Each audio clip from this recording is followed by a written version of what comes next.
Oke, assalamualaikum warahmatullahi wabarakatuh. Masih bersama saya Mbah Manto Channel. Jangan lupa subscribe, like, and comment di channel saya. Begini, saya hari ini akan memvlog, yaitu tentang Presiden NKRI kita yang pertama, yaitu Sang Proklamator Bapak Insinyur Soekarno. Beliau adalah seorang insinyur, jadi beliau adalah ahli dalam uh, tata letak ataupun sebuah uh, sebuah sketsa dari insinyur, artinya perancang. Para hadirin pemirsa yang saya sayangi, Bapak Soekarno adalah seorang presiden yang mana sebelum Indonesia ini ada, Bapak Soekarno itu menginginkan atau bercita-cita atau berhayal bahwa negeri-negeri ini bisa bersatu seperti kerajaan Majapahit pada zaman dahulu, dan itulah yang menginspirasi beliau sehingga menjadikan sebuah negara bernama Indonesia.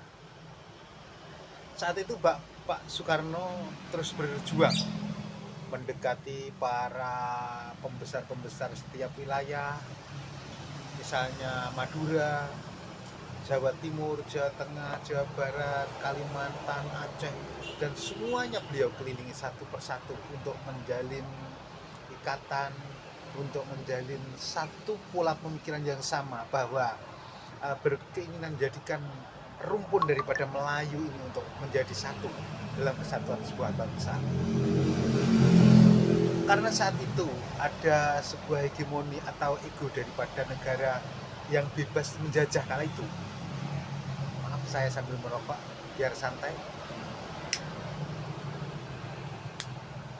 Maka Bapak Soekarno terus mengadakan ikatan dengan para pembesar-pembesar tiap wilayah seperti Aceh dan lain sebagainya.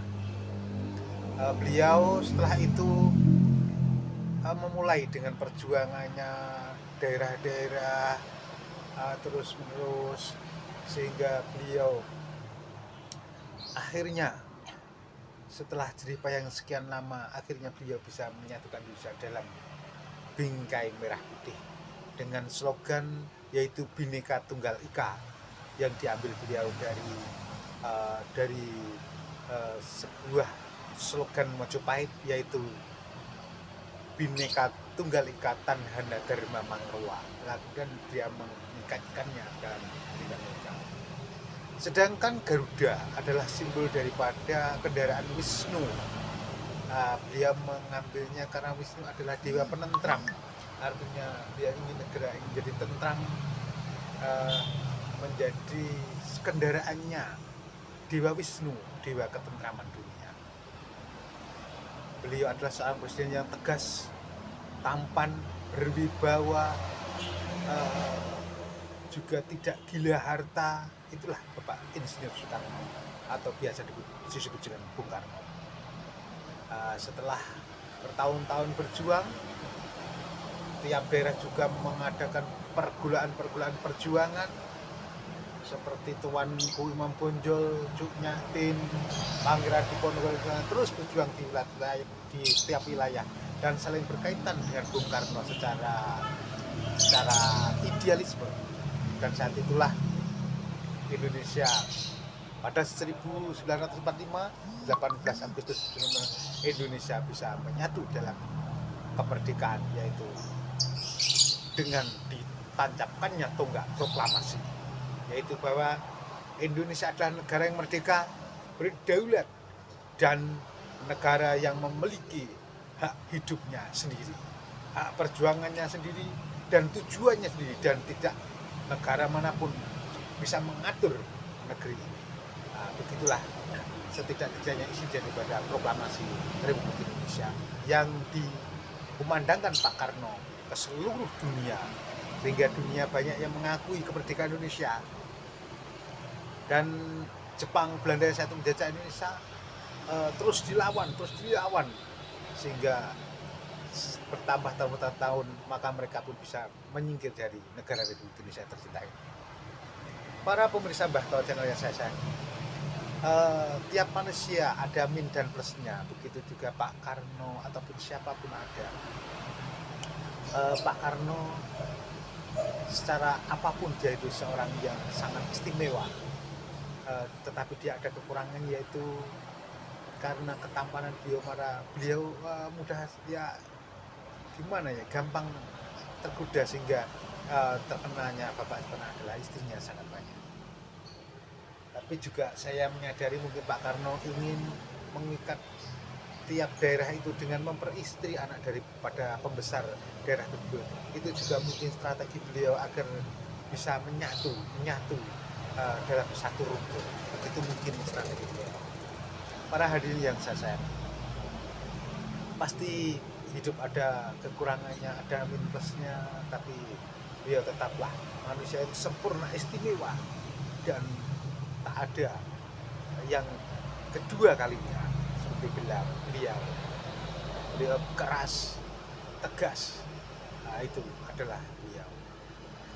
Ya, ada sedikit kekurangan beliau saat Indonesia sudah merdeka pada tahun 65.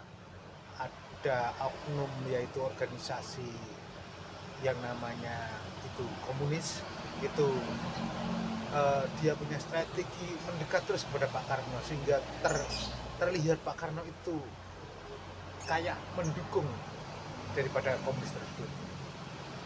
Tetapi saya tahu, atau kita semua tahu, bahwa Pak Karno bukanlah bagian dari organisasi komunis tersebut.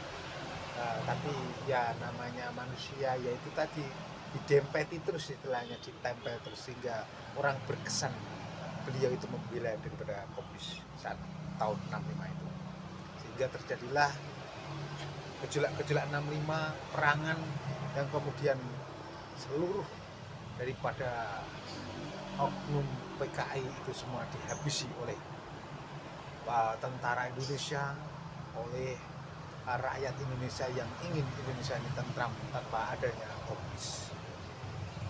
Ya, bagaimanapun sejarah tentu ada min plusnya, ada kekurangannya. Itu Pak Karno ingin negara ini berdasarkan 3 pilar, yaitu nasakom, nasionalis, agamis, dan komunis jadi satu rukun. Harapnya beliau itu, tapi komunis itu rukun, dia itu saling membenci para agamis, sehingga banyak terjadi pembunuhan, penyiksaan terhadap para agamawan, baik itu pendeta, baik itu para resi, baik itu para kiai, para habaib, semua banyak yang Indonesia PKI, karena PKI berinisiatif, tidak ingin dia dikalahkan, jadi ingin menguasai negara Indonesia. Alhamdulillah perjuangan Pak Karno setelah melalui hal-hal perjuangannya berat dan cobaan serta godaan terhadap perjuangannya, akhirnya sampailah negeri ini pada kemerdekaan yang didapatkan oleh Pak Karno dan seluruh rakyat Indonesia. Para pemirsa Mbah Manto channel yang saya sayangi, berganti masa akhirnya bergantilah zaman sesuai dengan takdir dan kodratnya. Pak Karno lengser digantikan oleh Pak Harto atau Jenderal Muhammad Soeharto. Ya, nanti kita ulas pada bagian nanti. Yang intinya Pak Karno adalah seorang yang religius, seorang yang demokrat, seorang yang cerdas, dan tidak ada duanya di dunia ini. Dia adalah pendiri negara Republik Indonesia ini.